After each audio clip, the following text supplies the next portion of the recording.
কৰবাত নহৈ পাহাৰ বগাই বগাই বাৰু কপৌ ফুল আনি দিয়াৰ পৰিৱেশ নাই বুজি পাইছো কিন্তু কলিকতাৰ অৰ্কিড গাৰ্ডেনত কোনোবা অনা অসমীয়া বেপাৰীয়ে কৰা খেতিৰ কপৌ ফুল যদি আমি ইয়াত 100 টকা প্ৰতিপাহ কপৌ ফুলৰ দৰত কিনিব লগা হয় তেতিয়াহ'লে আমাৰ জাতিটোৰ যে কেৱল সংস্কৃতিৰ ক্ষতি হ'ব এনেকুৱা নহয় আমাৰ অৰ্থনীতিও ৰখাতলে যাব এই কথাবোৰ আমি বহাগত পাতিব লাগিব কাৰণ জাতিটো কোনফালে গৈ আছো হিতাধিকাৰী সৰ্বস্ব এটা জাতি হ'বলৈ গৈ আছো বিহুৰ সৈতে আমাৰ উৰ্বৰা শক্তি আমাৰ উপজ শক্তি আমাৰ কৃষিৰ সম্পৰ্ক আছে তেনে প্ৰেক্ষাপটত আমি এনেকুৱা এটা জাতি গঢ়িবলৈ গৈ আছো যিটো জাতিয়ে কেৱল হিতাধিকাৰী হিচাপে জীয়াই থাকিবলৈ গৈ আছে আজি এবাৰ অসম চৰকাৰৰ বাজেট চাওক নতুন অসমীয়া যুৱ প্ৰজন্মৰ উদ্ভাৱনী শক্তি তেওঁলোকৰ ব্যৱসায়িক চিন্তা তেওঁলোকৰ অৰ্থনৈতিক পৰিকল্পনাক সফল কৰি তুলিবৰ কাৰণে ষ্টাৰ্টআপৰ কাৰণে পুঁজিৰ আবণ্টন হয় মাত্ৰ 60 কোটি টকা বিজ্ঞান প্ৰযুক্তি 90 কোটি টকা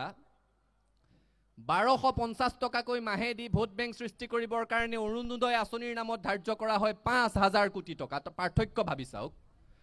আমি কাৰোবাক পইচা দিয়াত বেয়া নাপাওঁ 1250 কিয় 12500 টকা দিয়ক কিন্তু হাতে হাতে এটা কাম দিয়ক আৰু কামৰ বিনিময়ত পইচা দিয়ক কাম নিদিয়াকৈ পইচা কেনে ধৰণৰ সংস্কৃতি গঢ়িব বিচাৰিছো বিহুৰ সৈতে আমাৰ সমাজ নীতিৰ সম্পৰ্ক আছে স্বৰ্গদেউসকলৰ যেতিয়া ৰজাঘৰীয়া পৃষ্ঠপোষকতা বিহুৱে পালে পৰম্পৰা আৰম্ভ হ'ল যে বিহুত স্বয়ং ৰজাই স্বয়ং স্বৰ্গদেৱে বিহু দলৰ ওচৰত প্ৰণাম কৰি আশীৰ্বাদ লয় পৃথিৱীৰ ইতিহাসত ৰাজতন্ত্ৰত কতো উদাহৰণ নাই যেতিয়া ৰজাই ৰাইজক সেৱা কৰি আশীৰ্বাদ লয় অসমত সেই উদাহৰণ আছে আৰু সেই কাৰণে অসমত সমাজ সদায় ঊৰ্ধ্বত সেই নীতিয়ে প্ৰচলিত হৈ আহিছে আজিও সেই নীতি চলি থাকিব লাগিব ছাত্ৰ সন্থাই সদায় কওঁ ৰাইজ আমাৰ অভিভাৱক সমাজ আমাৰ ঊৰ্ধ্বত কিন্তু সমাজ বুলি কওঁতে আজিকালি দুখন সমাজ আগতে আমি কায়িকভাৱে ইজনে সিজনক লগ পোৱা আমাৰ সাহিত্য সংস্কৃতিৰ জৰিয়তে সৃষ্টি হোৱা এখন সমাজ সংবাদ মাধ্যমৰ জৰিয়তে সৃষ্টি হোৱা এখন সমাজ আৰু আজিকালি সামাজিক মাধ্যমৰ জৰিয়তে সৃষ্টি হোৱা এখন সমাজ ফেচবুক টুইটাৰ ইনষ্টাগ্ৰামে সৃষ্টি কৰা এখন সমাজ আৰু সেইখন সমাজত আমি বিহুৱে দেখুৱাই যোৱা সমাজ নীতি তাত প্ৰতিফলিত হৈছে নাই সেই কথাটো পাতিব লাগিব অতীজতে যেতিয়া ডেকা গাভৰুৱে পথাৰত বিহু নাচিছিলে যেতিয়া কোনোবা হাবিৰ কাষত বিহু নাম জুৰিছিলে সেই বিহু নামৰ যি কথা সেই বিহু নামৰ যি শব্দ ৰাইজৰ চোতালত হুঁচৰি গাবলৈ যাওঁতে গোৱা হুঁচৰিত কিন্তু সেই কথা নাথাকে সেই সুৰ নাথাকে অৰ্থাৎ বিহুৱে আমাক শিকায় যে স্থান কাল পাত্ৰৰ ভেদাভেদ বুজি আমি কথা ক'ব লাগে গীত গাব লাগে কিন্তু সামাজিক মাধ্যমৰ মাজত আজিকালি এনেকুৱা এটা কথা অসমত সৃষ্টি হৈছে পুৱাৰ পৰা গধূলিলৈকে কেৱল বেয়া কথা কৈ থকা মাকে পুতেকৰ লগত শিক্ষকে ছাত্ৰৰ লগত একেলগে বহি শুনিব নোৱাৰা কথা অশ্ৰাব্য কথা কৈ থকা উৎকট যৌনগন্ধি কেতবোৰ কথা বতৰা কৈ থকা নাৰীক অপমান কৰি কথা বতৰা কৈ থকা কেতবোৰ মানুহক আমি ইনফ্লুৱেঞ্চাৰ নাম দিবলৈ আৰম্ভ কৰিছো আৰু তেওঁলোকক মাতি মাতি সাক্ষাৎকাৰ ল'বলৈ আৰম্ভ কৰিছো সমাজখনত এই সকল ইনফ্লুৱেঞ্চাৰে কেনে ইনফ্লুৱেঞ্চ বা প্ৰভাৱ বিস্তাৰ কৰিব সেই কথাটো বহাগৰ বতৰত আমি পাতিব লাগিব এই কথা সৎ সাহসেৰে কোৱাৰ কাৰণে হয়তো বহুতৰ ৰুখত পৰিব পাৰো কিন্তু ছাত্ৰ সন্থাই ভালটোক ভাল আৰু বেয়াটোক বেয়া বুলি কৈ আগবাঢ়ি যোৱাৰ বিকল্প জাতিটোৰ কাৰণে বেলেগ নাই আৰু সেই কাৰণে আমি এই কথা কমেই বিহুৰ সৈতে আমাৰ সমাজ নীতি জড়িত যি ধৰণে হৈ আছে বিহুৰ সৈতে আমাৰ সৌন্দৰ্যবোধ আমাৰ ৰুচিবোধ জড়িত হৈ আছে আমাৰ খাদ্যাভ্যাসৰ সম্পৰ্ক আছে বিহুৰ সৈতে এই বিহুৰ বতৰত আমি পাতিব লাগিব যে আমাৰ বিশ্ববিদ্যালয় মহাবিদ্যালয়ৰ কেণ্টিনসমূহ আমাৰ ৰেষ্টুৰেণ্টসমূহ আমাৰ হোটেলসমূহ আজিকালি মহাৰাষ্ট্ৰৰ পাও ভাজিয়ে ভৰি গ'ল আমি ফ্ৰেঞ্চ ফ্ৰাই বিচাৰো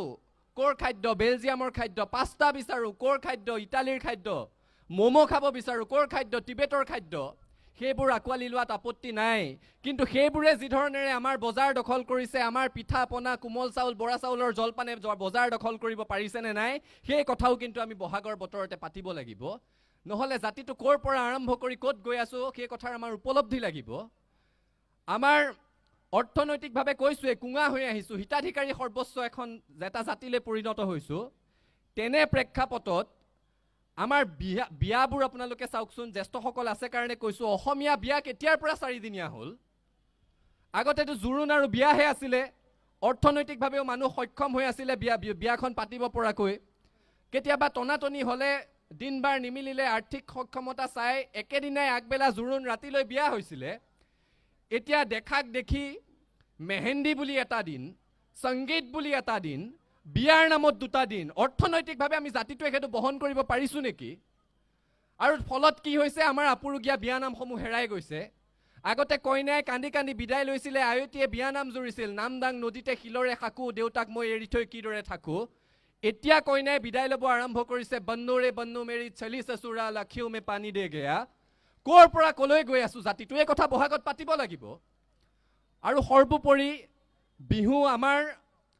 সংগ্ৰামী চেতনাৰ প্ৰতীক বিহুৱে অসমত কি দেখা নাই